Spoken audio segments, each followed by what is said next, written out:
Eba, networker! Seja bem-vindo a mais uma live da reciprocidade. Hoje com um convidado internacional, Antônio Afonso. Deixa eu colocar o nosso tema aqui, né? Aí, Antônio Afonso, chegou. Vou te convidar aqui, Afonso. Oi, Eduardo, desculpa, Afonso. é a primeira vez que estou assim numa live no Insta, é a primeira vez e eu não sei se posso colocar assim ou assim. Em pé. É assim, Assim. em pé. Isso. Muito bem. Conseguem-me ouvir bem? Sim? Perfeitamente, perfeitamente. Estou te ouvindo bem. E você, está me ouvindo bem? Muito bem, muito bem. Eu peço imensa desculpa por esse Imagina. atraso.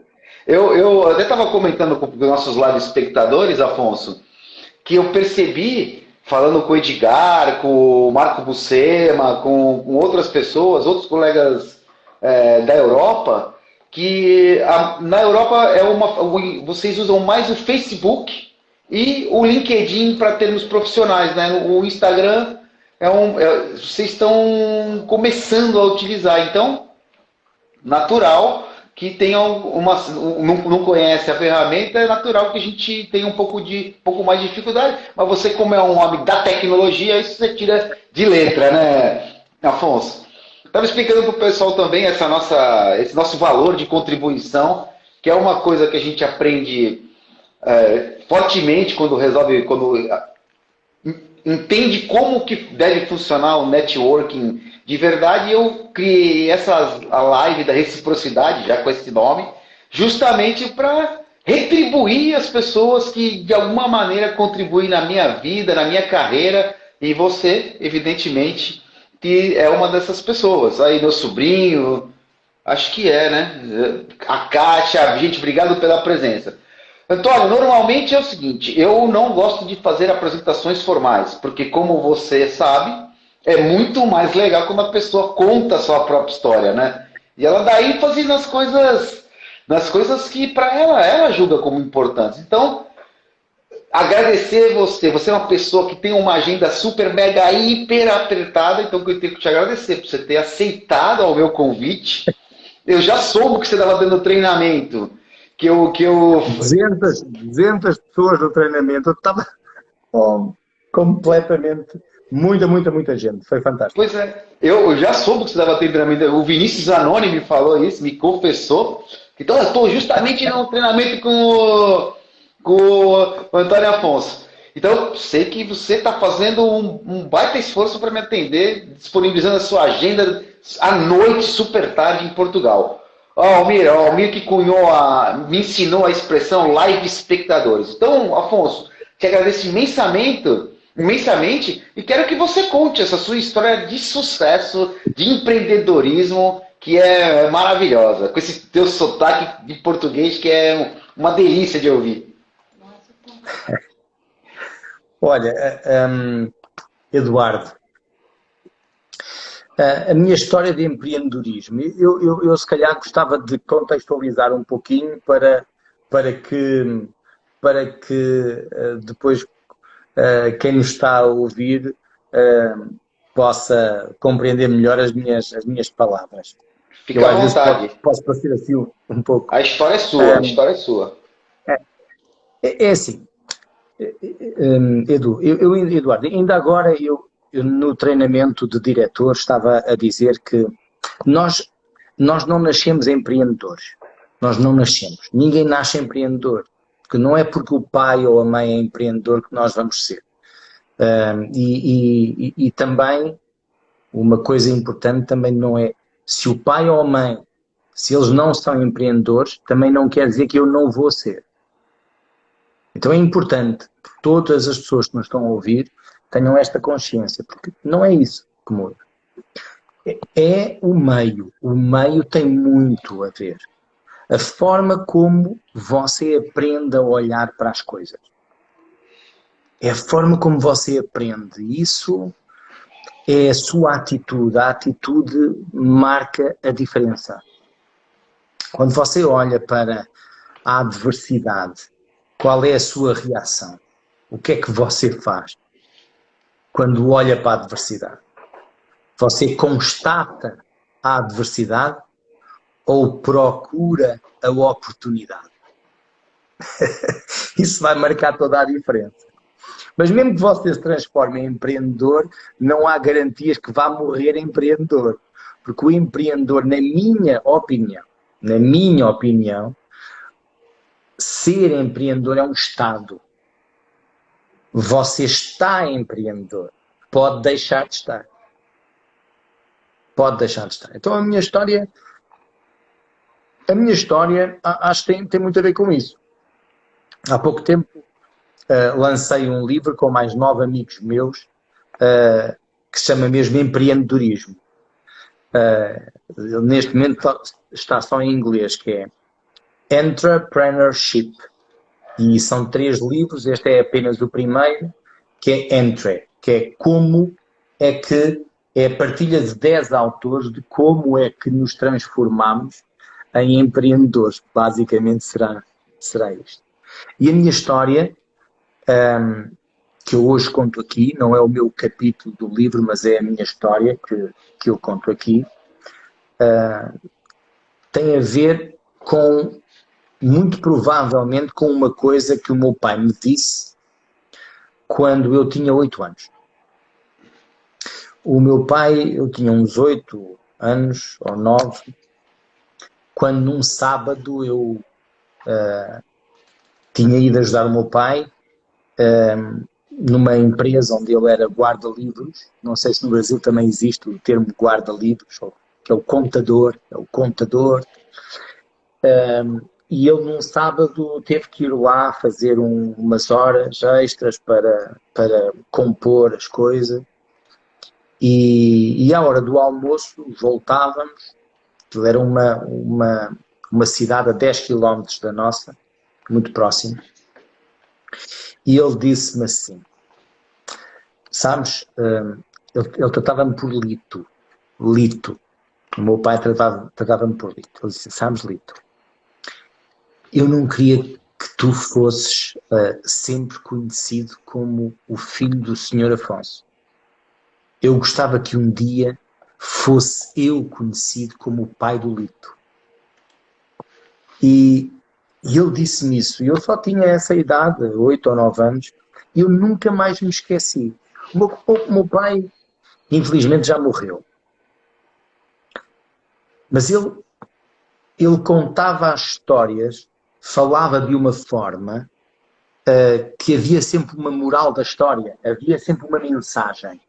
E aquela mensagem, para mim, foi uma mensagem que me marcou. Olha, está agora aqui a minha filha, está a assistir. Estou vendo a Carlota aqui. A Carlota é a minha filha mais velha. E eu Legal, já Carlota. Seja bem-vinda. Obrigado por você disponibilizar o seu pai durante essa hora, viu, Carlota? Obrigado mesmo. E a Carlota, eu já disse isto à minha filha. Eu também já lhe disse isso a ela. Que eu gostava muito de um dia ser conhecido como o pai da Carlota. E isso fez com que, muitas vezes, eu não tivesse tomado decisões que sabia que me iam colocar mais longe de atingir esse que passou a ser um dos meus objetivos.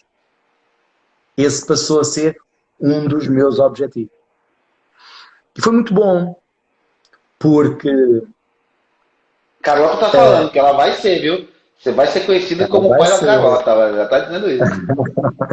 Menino, que legal. Oh, sim, um beijo para ti.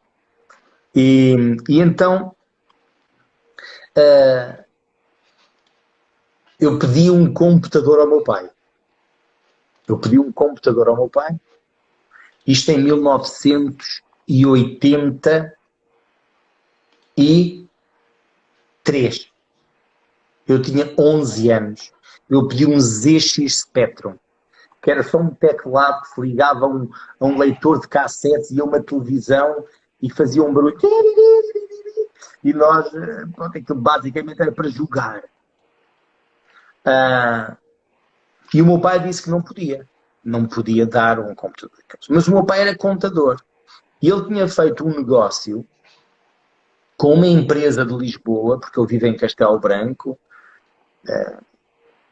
Aqui nós dizemos que vivemos no interior, mas se eu a vocês do Brasil disser que do litoral até à fronteira com Espanha só há 200 quilómetros, como é que isto pode ser interior, não é? Até se calhar era uma visão um pouco diferente, que eu nunca senti esta cidade como sendo do interior. Mas eu pedi, ele, meu pai tinha feito um acordo e ele tinha computadores. Na altura os computadores nem tinham disco, Eduardo, era só disquetes. Duas disquetes. E o meu pai disse-me, olha, eu não te posso dar um computador, eu tinha 11 anos, mas eu deixo-te trabalhar no computador quando não estiver a trabalhar. Bem, mas vocês sabem, os contadores trabalham muito. Então eu desde muito cedo me habituei a trabalhar até muito tarde, ou dormir pouco. Não faz nada bem, tá bom? Mas Não recomenda, né? não, mas pronto, era o que havia, era o que eu podia fazer. E então, em vez de ficar revoltado, meu pai deu-me uma caixa de disquetes e um livro. Eu agora estou no meu escritório, não estou na minha casa. Se eu estivesse em minha casa, eu mostrava-vos o livro. O livro em inglês, Eduardo. Um livro em inglês. Eu tinha 11 anos, eu sou português. Por acaso até já sabia falar espanhol. Porque aqui a televisão apanhava-se mal. E nós apanhávamos a televisão de Espanha. E portanto todas as crianças sabiam falar espanhol. Agora em inglês, não. Só que aquilo que eu quero partilhar com quem nos está a ouvir, Eduardo, é que quando você quer muito, mas quando quer mesmo muito, não há impossíveis. Entende? E eu aprendi a programar sozinho, com um manual em inglês. Eu com 14 anos, Eduardo, isto foi com 11, eu com 14, eu desde os 14 anos que não preciso de um cêntimo dos meus pais. Desde os 14. Eu ganhava muito dinheiro, até demasiado dinheiro. Eu tinha. Falar a sério. Eduardo, só para vocês terem uma ideia, em 1990 ou 89, eu partilho isto para vocês compreenderem o absurdo. Eu tinha meses de ganhar qualquer coisa como 20 mil reais. Aos valores de hoje. Uhum. Se está a ver um rapaz com 17 anos 17 anos, é isso aí. em 1990, 89, 90, isto é incrível, incrível. E então, o que é que aconteceu? Eu, em vez de me revoltar, eu olhei para a adversidade e encontrei a oportunidade. Então foi sempre isso que eu fui fazendo ao longo da vida. Foi transformar a adversidade num jogo que eu jogo para encontrar a oportunidade. É como se fosse um quebra-cabeça. Hoje, a minha filha, a do meio, que é a Maria Inês, que não está aqui, porque ela não tem Instagram, ela tem 10 anos. Se você perguntar a ela, ou mesmo ao João Francisco, eu já não digo a Carlota, porque ela já sabe há muito tempo, ela tem 16, aliás, ela fez 17 anos. E, portanto, mas se lhes perguntar o que é um teste de avaliação na escola, teste de avaliação, eles dizem que é um jogo. Entende? É um jogo. É um desafio, é um jogo. É exatamente isso. Porque a forma como olhamos para as coisas, Eduardo, muda as coisas para as quais olhamos. E quem escolhe a forma como olhamos para as coisas somos nós. Não são os outros. E se tivermos a capacidade de nos mantermos impermeáveis às tentativas de manipulação dos outros em relação a nós, e tivermos autoestima, habituarmos a olhar para as coisas, para uma adversidade, falhar. Falhar faz parte do processo. É triste ver alguém que nunca falhou. Entende? Provavelmente não existe. Provavelmente não existe mesmo. Falhar faz parte do processo. Eu posso bater com a cabeça, sim, mas eu não bato 2 vezes com a cabeça na mesma parede. Foi o que o Thomas Eu Edison falou. posso bater naquela e calma. Encontro o Foi o que caminho, o Thomas Edison falou quando inventou a lâmpada, né?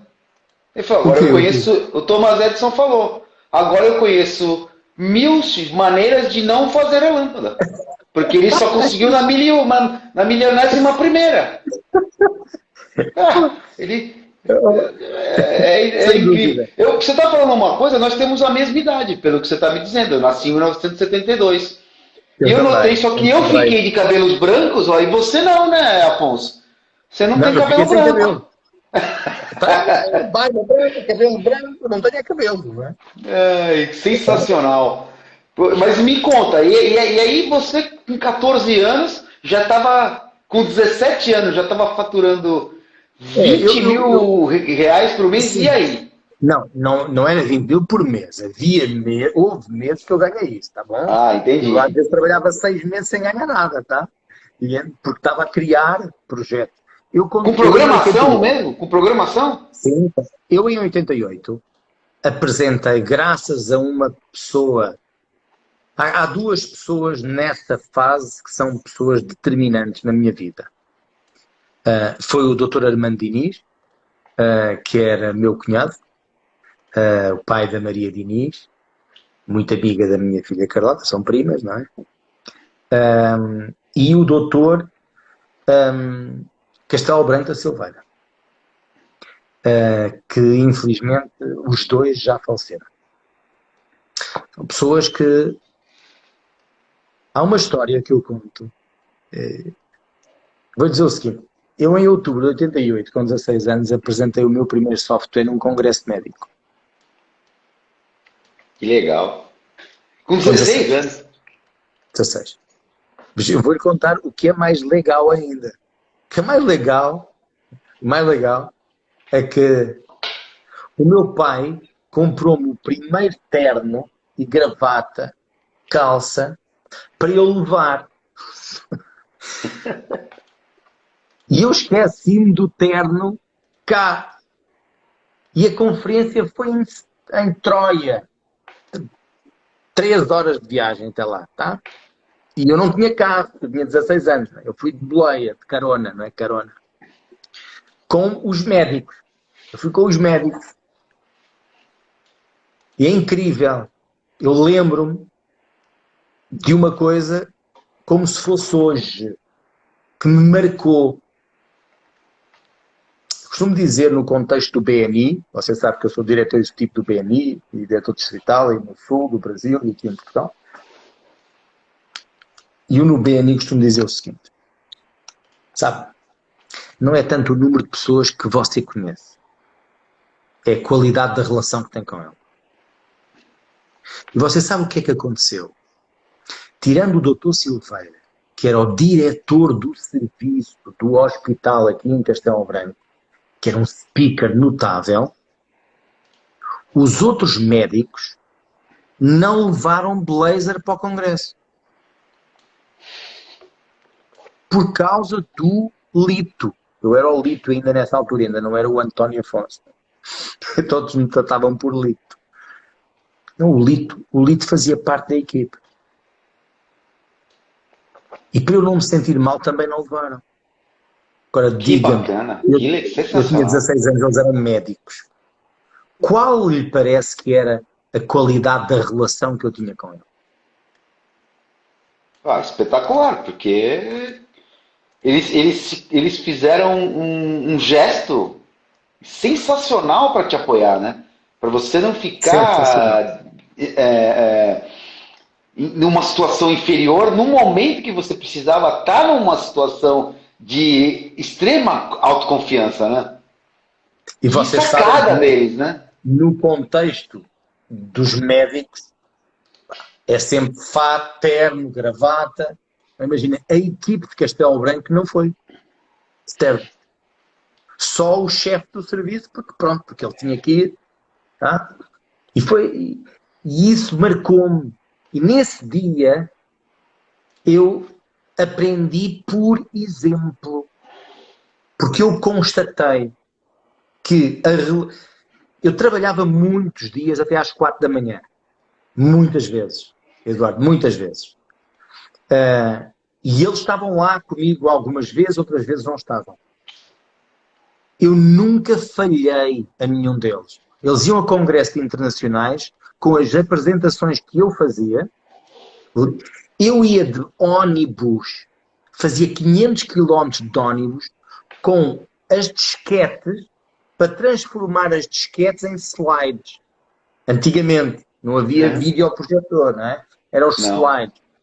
Mas eu ia à melhor casa de Portugal, pessoalmente, aferia a qualidade do diapositivo e só vinha para Castelo Branco de autocarro, de ônibus outra vez, com os melhores slides. Eles ganhavam os prémios no mundo inteiro. Ok? Então esse era o Lito. O Lito era aquele que não lhes falhava. E eles também provaram que também não me falhavam. Hoje chamamos a isto também Giver's Gain. Exato. Fazer do ajudar os outros uma forma de alavancar o nosso próprio negócio. E até como é que foi então desse Lito? Você pode me chamar de Edu, tá, Lito? Tá tudo bem para mim também. Tá bom. Como é que foi desse Lito que recebeu esse apoio fantástico dos médicos aos 16 anos até se tornar o Antônio Afonso tão respeitado e querido e amado, e o filho do... deixou de ser o filho do Afonso para ser o Antônio Afonso. Como é que foi isso? Olha, Eduardo, eu honestamente acho que foi um ingrediente, fundamental. Chama-se paixão. Eu sou apaixonado por tudo o que faço. Tenho a sorte de poder fazer aquilo que gosto. Já fiz muitas vezes coisas que não gostava. Eu uma vez, nessa altura em que eu ganhava muito, também não tinha muito juízo. O dinheiro nunca foi importante para mim. Ainda hoje não é. O dinheiro não é importante para mim. Mas não é mesmo. Eu sou muito apaixonado por aquilo que faço. E a paixão, Eduardo, tem uma coisa. A paixão tira o sono, a fome, a sede, a dor. É por isso que nós podemos falhar, mas não morremos. Nós caímos para a frente. Limpamos os joelhos, pode cair uma lágrima, mas não cai nunca a atitude errada que é a desistência. Eu nunca desisto. Os meus filhos sabem. Se perguntarem aos meus filhos todos, nós nunca desistimos. Nunca desistimos. Tá? Legal. Esse é um ingrediente determinante, né? Você sabe, Afonso, que o meu público é um público jurídico, são advogados, que eu percebi aqui quando eu falo para os nossos colegas da Will, você teve lá na apresentação, prestigiando, que aqui tem mais de 1.200.000 advogados, todos ficam de cabelos em pé, menos o Marco Buscema e o Edgar, claro, que eles também não têm cabelos. Não têm cabelo, são como eu, os dois. Eles também não têm cabelo. Eles são os dois meus amigos. Exato. E meus, né? Eu acho que eu vou ter que cortar o rapaz careca também. Então, vai ver que é isso que está faltando. E eu, assim, mas como tem 1.200.000 advogados aqui no Brasil? Porque tem mais advogados que na China e na Índia. E assim, aí eu falei, poxa, mas espera um pouquinho. Nós temos um mercado consumidor daqui de quase 300 milhões de habitantes. Por que não há... Quantos vendedores tem no mundo? Por que não pode... O vendedor tem 10 milhões no Brasil. Então, o problema não é a concorrência. Eu entendo que o que falta é um pouco talvez essa paixão. E aí eu comecei a trazer esse conteúdo. E o advogado é incrível. Ele que é um empreendedor nato, ele não se enxerga como empreendedor, Afonso. Mas o advogado é um empreendedor nato, porque ele termina a faculdade, ele faz o exame para poder ter a sua licença de advogado e começa a correr atrás de clientes, monta o seu escritório. O que é isso? Que ações são essas se não de empreendedorismo? E ele não se vê como empreendedor. E por isso é tão importante a sua fala. Então, assim, você já deu uns pitacos, algumas coisas sobre o empreendedorismo. O que é ser, você já falou. Mas como que se considera um empreendedor, então? Nessa tua visão de empreendedor? Para o advogado também entender que ele é. Eu acho, esta é a minha opinião, você pediu a minha, eu dou a minha opinião. Claro, a minha opinião, é a sua. O empreendedor é apaixonado pelo que faz e arrisca. E na vossa função, o advogado arrisca. Vocês têm que montar uma estratégia e acreditar na estratégia. Entende? Uhum. E o que é que arriscam? A vossa credibilidade, a vossa posição junto do cliente. E eu costumo dizer que empresário não é igual a empreendedor. Não é. Eu não preciso de ser empresário para ser um empreendedor. A sorte de algumas empresas é terem muitos empreendedores como colaboradores. Quanto mais empreendedores tiver uma empresa, mais sucesso ela vai ter. Sem dúvida. Porque o empreendedor tem iniciativa. E a iniciativa é uma característica associada ao risco. Porque ele arrisca, e, portanto, tem iniciativa. Entende? E, portanto, ele está, no mínimo, a pôr em risco o seu posto de trabalho. No mínimo, a pôr em risco o seu posto de trabalho. E, portanto, esta é a minha visão de como detectar que é empreendedor. Sim. Cara, você é feliz a fazer o que faz. Você gosta mesmo daquilo que faz. Você tem medo de dizer o que pensa no seu contexto profissional? Eu vou dizer uma coisa para você. Eu acho que o movimento do empreendedorismo, ele é a salvação para, pelo menos para o Brasil, para a economia brasileira. Eu não tenho a menor dúvida disso. E eu sou tão convicto disso que todas as ações que eu puder fazer para que todos tenham posição de empreendedores, mesmo que seja a Sabrina, minha esposa, ela sempre brinca, você está empreendendo com o CNPJ do outro, mas está tudo bem. Desde que você tenha essa postura de paixão pelo que faz, de assumir os riscos, não é se colocar em perigo. São coisas muito diferentes. Né? É assumir os riscos e ter iniciativa. Porque não há realização sem ação. Não tem como. Não há. Aliás, não tem. A ação está dentro da palavra realização. Né? É incrível. E, bom, claro que você é um grande empreendedor, porque já que você tem paixão por que faz, você está sempre habituado a dar aquele outro passo de correr o risco. Né? Você tem uma antevisão sempre das coisas, que acho que é bem importante também, né?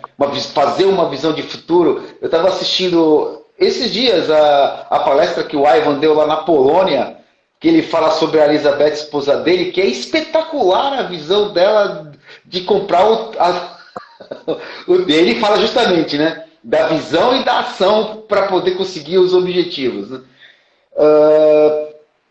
Quando que você então sentiu, percebeu? Caramba, não, sou mesmo um empreendedor. Foi lá em 2000, foi lá com 16 anos ou foi depois? Olha,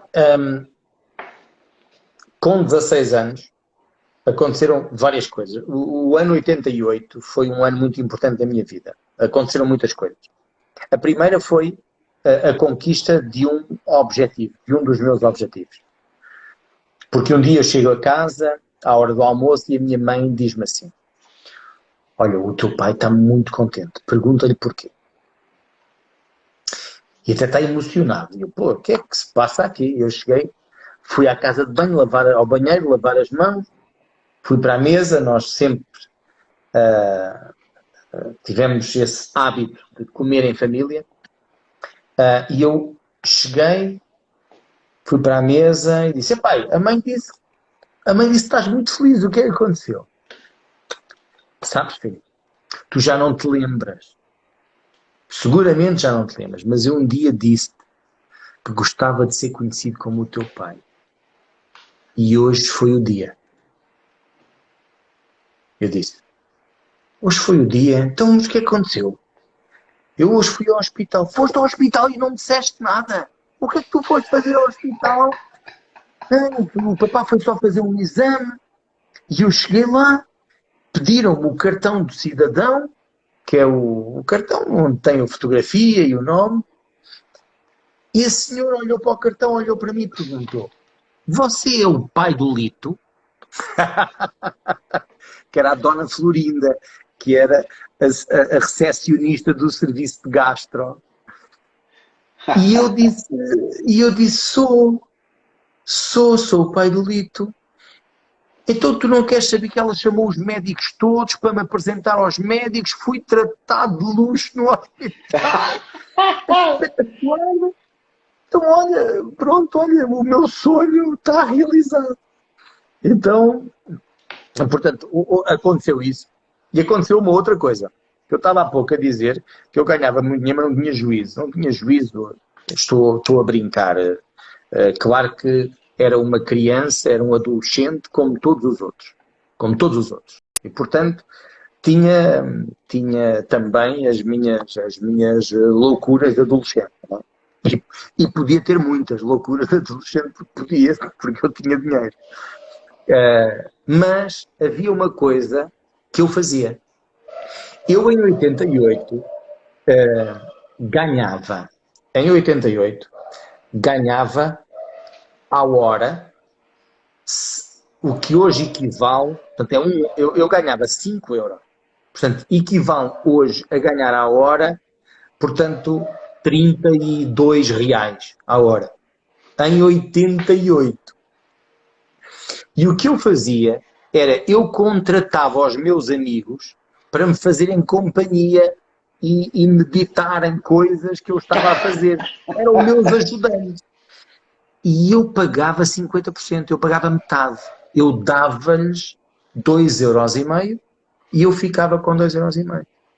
No fim de semana, e não contratava sempre o mesmo, contratava um dia um, outro dia outro dia. No final de semana, todos tínhamos dinheiro. Todos. E o Afonso não pagava os copos, os shops aos amigos. Não. Todos tínhamos amigos, todos tínhamos dinheiro, todos tínhamos merecido ter dinheiro. E foi sempre isso que eu fiz. E, portanto, eu nunca poupei muito, como deves imaginar, que eu não precisava, mas pronto, mas eu queria que todos estivessem bem à minha volta. Todos. Que sacada. E então, há uma altura que eu preciso de um computador melhor. E os computadores, isto foi provavelmente, sim, em 89, talvez,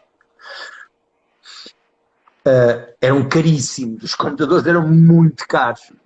Então o que é que eu fui fazer? Isto sobre falar de coisas que eu fiz que não eram a minha vocação, tá? Mas que me dão aqui 2 sinais, que eu já te vou dizer, 2 sinais de empreendedorismo.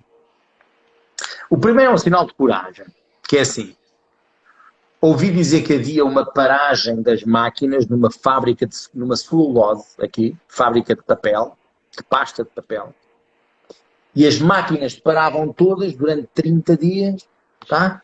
E desmontava-se a fábrica toda, limpava-se tudo, a parte da mecânica das máquinas, aquilo era tudo desmontado. Então, eles precisavam de ajudantes. E pagavam muito bem. Eu lembro que numa semana ganhei 56 contos. Não, portanto, estamos a falar agora 250 €. Portanto, 1.500 reais numa semana. Aliás, em 6 dias. 1.500 reais. Que era para quê? Porque eu queria comprar o computador, mas também queria ir de férias. Eu não podia ter as duas coisas. Então eu fui para a paragem das máquinas para ganhar dinheiro para ir de férias. Tá? E fui a uma... A história é muito engraçada, porque isto foi um bocadinho antes disso, nesse ano, eu disse assim, eu tenho que ganhar mais dinheiro.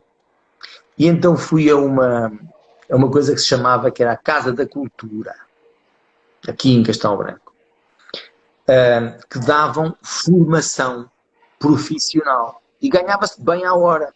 Ganhava-se bastante bem. E eu fui lá. Agora, imagina, Eduardo, eu, com 16 anos, chego a essa escola e digo assim, olha, eu gostava de dar formação.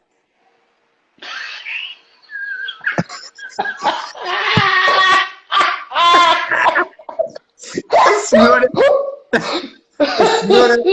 disse-me assim, olha, está aqui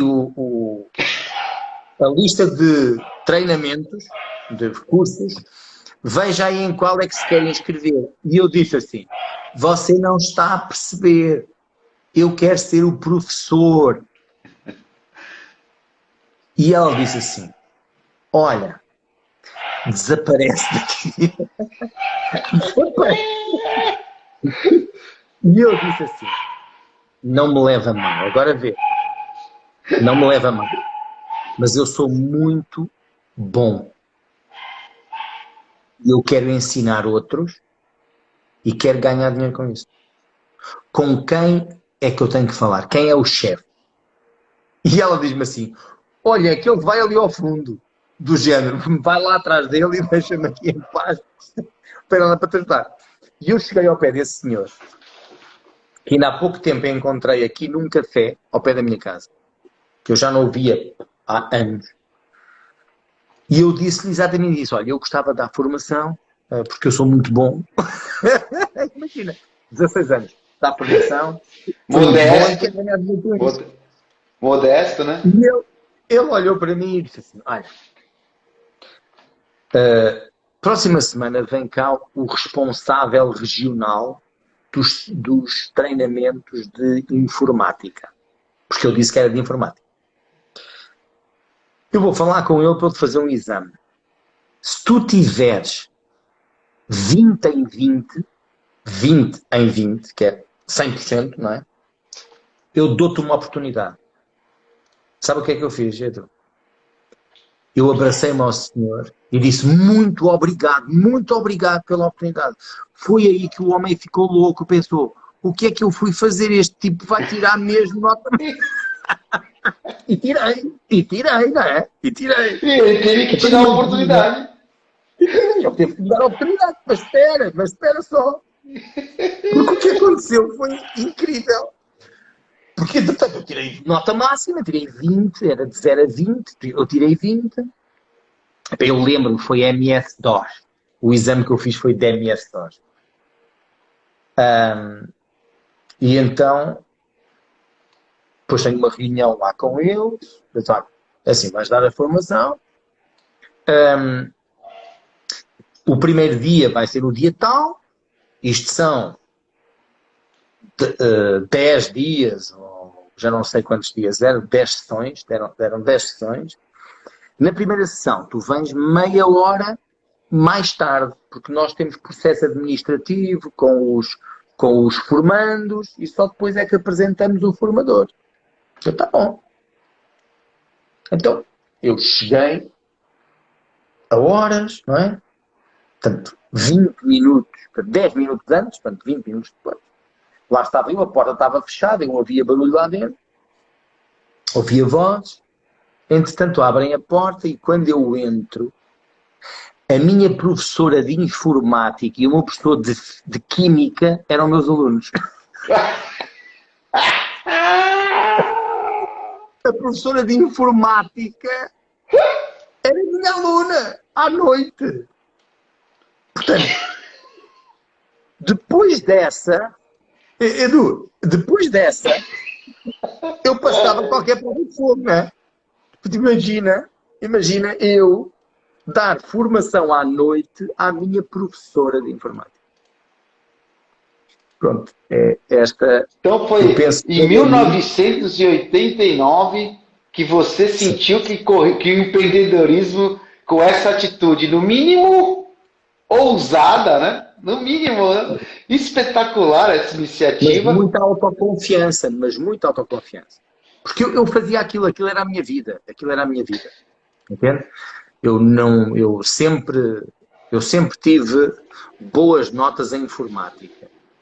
Não tinha muito boas notas a matemática, foi um erro, tá bom? Porque eu nem Uhum. sequer dava oportunidade à matemática. Eu não dava oportunidade à matemática. Quando fui para a faculdade, deixa-me contar esta história. Quando eu fui para a faculdade, porquê é que eu não tinha boas notas? Porque eu tinha nota máxima às disciplinas de informática. Os professores de física, de matemática, tinham vergonha de não conseguir que eu tirasse positiva. Então davam-me positiva. Mas eu não fazia, eu não me esforçava sequer aquilo. Eles davam positiva. Mas quando cheguei à faculdade, isso não existe na faculdade. Você ou tira positiva ou não tira. E quando não tira, é negativa. Portanto, é assim, ou é positivo ou é negativo. E a responsabilidade é sua. Tá? E então, aí, eu tive que aprender. E aprendi. E gostei. E gosto hoje. E explico aos meus filhos a matemática de uma forma que eles gostam. Entende? É Então, legal. Você leu O Homem que Calculava, do Malbatan? Que ele é o livro que faz qualquer um se apaixonar pela matemática, viu? É, não. é, sens- Não. é O homem sensacional. que calculava. O Homem que Calculava. E simplesmente ele vai contando a trajetória de como a matemática funciona na vida das pessoas. E ele faz charadas com a matemática para as pessoas. E é sensacional o livro. Todo mundo se apaixona pela matemática depois que lê esse livro. Começa a ter um outro olhar. Porque a matemática ela acaba sendo vista como uma coisa difícil e hipotética, só que ela está no nosso dia a dia todos os dias. É super Todos os fácil. dias. Oi, Afonso, sensacional essa história. Aí você já falou assim que, bom, empreendedorismo é um estado. Como é que você adquire essa veia empreendedora? Então, o que você acha que é possível fazer para treinar isso? Antes de você responder, deixa eu agradecer aqui. Sim. A palavra live espectadores foi cunhada pelo Alexandre Volpiani. O Almir me mencionou ele aí. E a Cléo Bandeira tá adorando também. Ela é membro do grupo novo do BNI Norte Paraná, que você esteve lá no lançamento, tal, etc. Ela tá curtindo essa história de empreendedorismo. Aí, ó. E aí, Jonas, Joyce, Carlos, pessoal, eu peço desculpas, Sérgio Teixeira, Margarida, Marina Moraes, pessoal, muito agradecido pela presença de vocês. Tenho certeza que vocês estão desfrutando aqui das histórias do Afonso. Mas e aí, Afonso? Para ter esse empreendedorismo na veia aqui, ó, correndo, como é que faz? É paixão, curiosidade, muita curiosidade. Acho que é coragem também.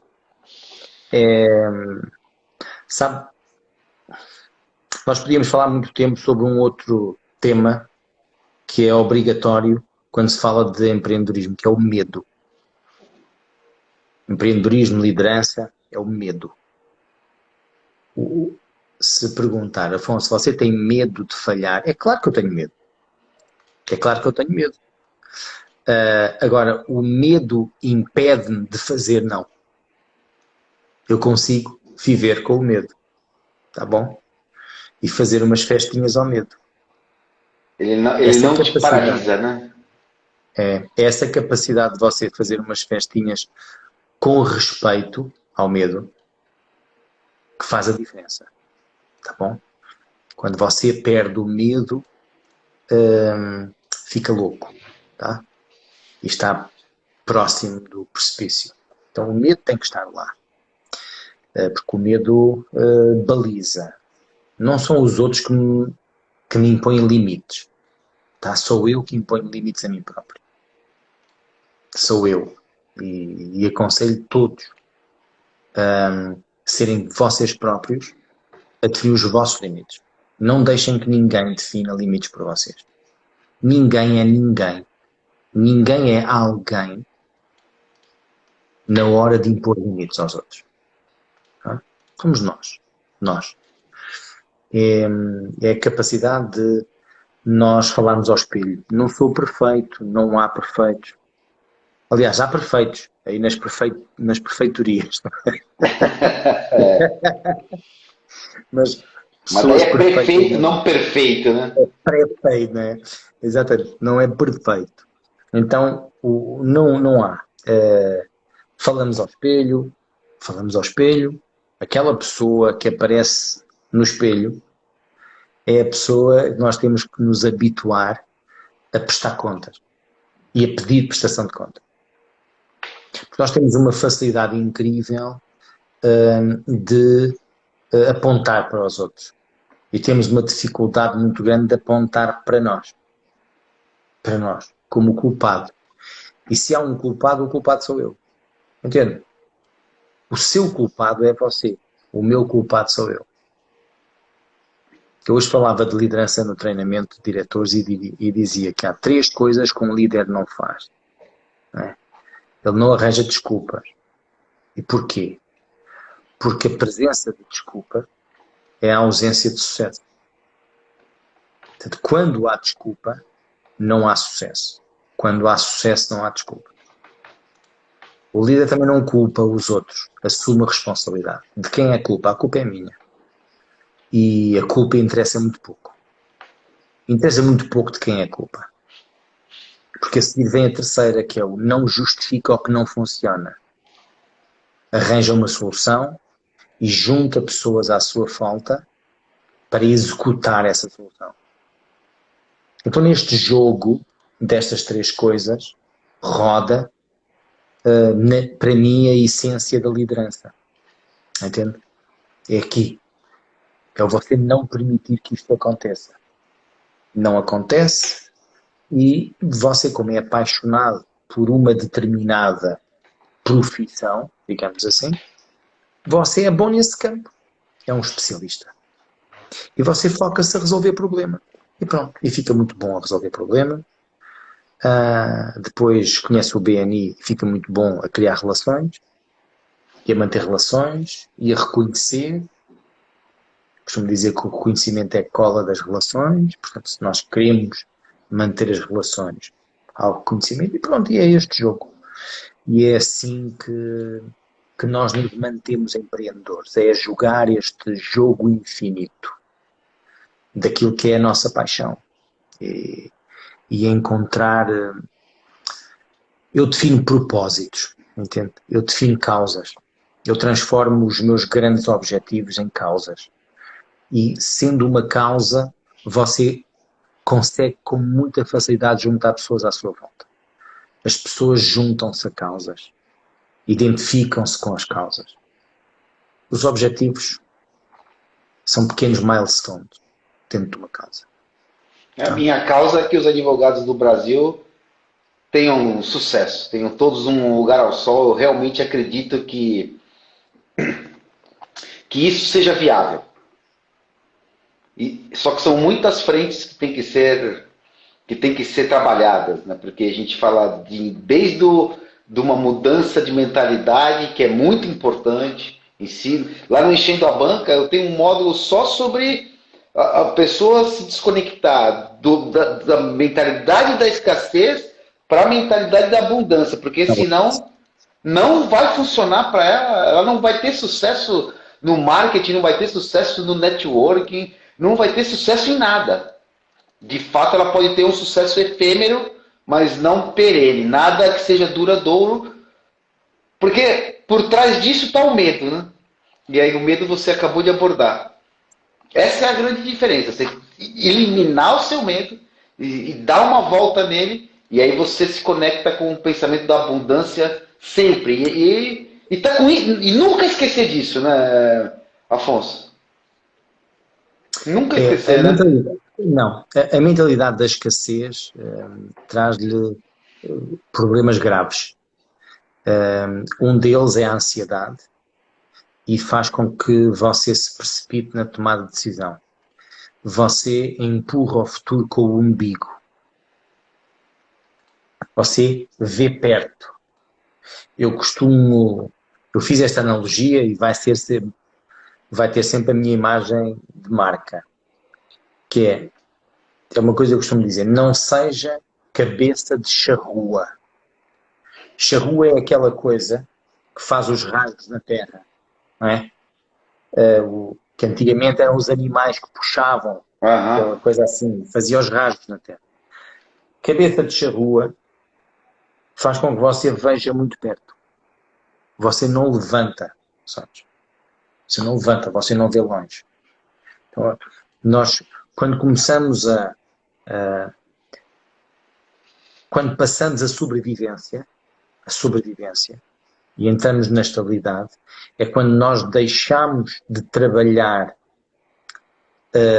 no negócio, começamos a aprender a delegar e passamos a trabalhar para o negócio. Então você começa a voar.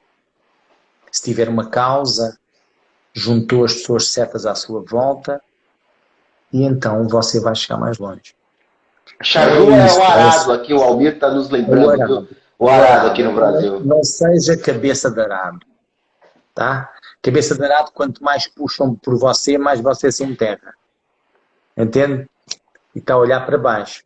Então você tem que olhar para cima, tem que voar.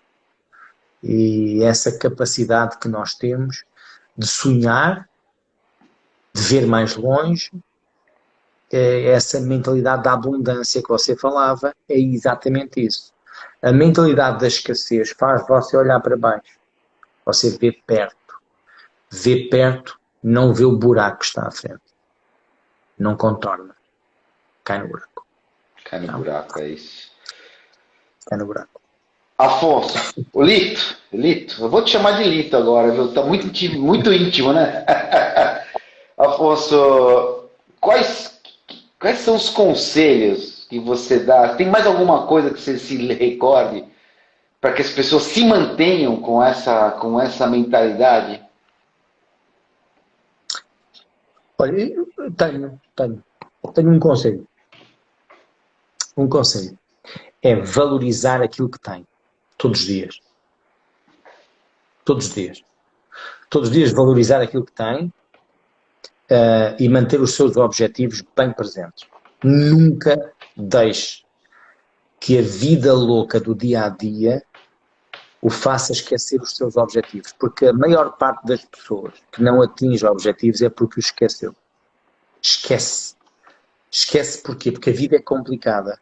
Você levanta-se, chega à rua, tem alguém que trata mal, já estragou o dia, tem alguém que trava e vai batendo no seu carro e depois não trata mal e depois você já entra em confusão, ok? E depois já chega ao escritório e já vai de frente contra um colaborador que não, já há 2 semanas que anda para terminar um projeto e não consegue e tudo fica pior, tá? Então a questão é valorizar aquilo que tem, manter os seus objetivos bem presentes e criar essa cultura de autoestima, acreditar em si próprio e pequenas conquistas. Para terminar, pequenas conquistas, eu vou deixar uma dica. Tenha o hábito de definir, de programar o seu dia pela noite. À noite, você defina, escreva Eu faço isto, eu tenho post-its por todo o lado. Isto são post-its. Porquê? Porque é assim, Aqui, eu ó. defino, Post-it eu aqui. defino 3 a 5 coisas que não me deito sem fazer. 3 a 5 coisas. Eu não me deito enquanto não acabar. Tá? Eu lembro-me de uma vez, para terminar, em Veneza, eu fui dar uma palestra a convite da Vera, que é uma das autoras daquele livro. A convite da Vera, eu fui dar uma palestra a Veneza. Paulo Corsi, a Vera, o Edgar, você. O Marcos Bosler, da Alemanha, o Mark Kreber, o Vince Vinieri, o Bharat Daga, da Índia, e o Eu Russ perguntei pro Forbes Paulo Corsi da versão em da Índia. português. Ele falou que estão vendo ainda. Sim, Vou estamos comprar em ainda não inglês temos. mesmo. Vou comprar em É. inglês mesmo. E então, eu dei, nessa palestra, eu disse que dei uma técnica para eles. Então, fiz uma promessa. Quando eu cheguei, e depois houve uma festa e tal, e quando eu cheguei ao quarto do hotel eram 2 da manhã. 2. Eu tinha ainda 27 e-mails para enviar a todos aqueles que lá tiveram, que me deixaram o cartão. Eu só me deitei, eu tinha vontade para fazer tudo, menos para enviar aqueles e-mails, como deve imaginar. Mas eu não me deitei sem enviar os e-mails. Porquê? Porque eu tinha prometido. Entende? E eu não posso dar uma palestra, dizer que é assim que se faz e depois eu não fazer. Walk the talk. Caminho ao que fala. Importante. É a última dica. Obrigado. Obrigado, Eduardo. Estamos aí na reta final, não é? Eu justamente Estás ia todo. te agradecer imensamente mais uma vez por você ter aceito ao convite, de você ter nos deleitado com as suas histórias, né? Passou num instante essa hora. Eu quero agradecer imensamente mesmo. Nós temos contato quase diário agora, em função desta incrível oportunidade que você está abrindo para nós aqui. Eu tenho que ser grato a isso. É o mínimo, né? Tem que ser grato a essa oportunidade. Eu preciso te contar uma coisa. Desde. Você sabe que a gente está falando do BNI, e sabe o que me deixou encantado com o BNI, que foi uma coisa incrível. No lançamento do meu grupo, eu falei na época com o meu diretor regional, falei, poxa, o que você acha de eu pedir para o Ivan Meisner mandar um vídeo para o lançamento do grupo? Aí ele falou, tenta. Eu mandei um e-mail para o Ivan. Para quem não sabe quem está aqui, muitos sabem, o Ivan Meisner é o idealizador da maior organização de troca de referências de negócios do mundo. Ele criou isso, teve essa ideia há 36 anos atrás, que é o BNI, Business Network International. Então você imagina, eu, recém começado naquela coisa do BNI, mandei um e-mail para o Ivan. O que poderia acontecer? Poderia acontecer ele não me responder, né? Mas não é que ele respondeu e falou assim, não, tá bom, quando que é o lançamento do grupo que eu vou mandar um e-mail para vocês? Vou mandar um vídeo para vocês. Então, o grupo foi lançado no dia 26 de fevereiro, e no dia 24 de fevereiro eu recebi o vídeo do Ivan, e eu tive que correr com o pessoal para legendar, claro, em inglês, né? Para no dia 26 de fevereiro ele está pronto para ser visto ali para as 250 pessoas que tiveram presentes aquele dia do lançamento do grupo. Fantástico. E eu falei assim, em que organização do Brasil e do mundo, hoje com mais de 10 mil pessoas, o fundador, que tem uma agenda lotadíssima, se disponibilizaria a me responder e a enviar esse vídeo para mim? Acho que em lugar nenhum. Então, foi por isso. Quero te agradecer demais mais Fantástico. uma vez. Afonso, se você já deixou o seu recado final, uma última palavra para você se despedir da turma.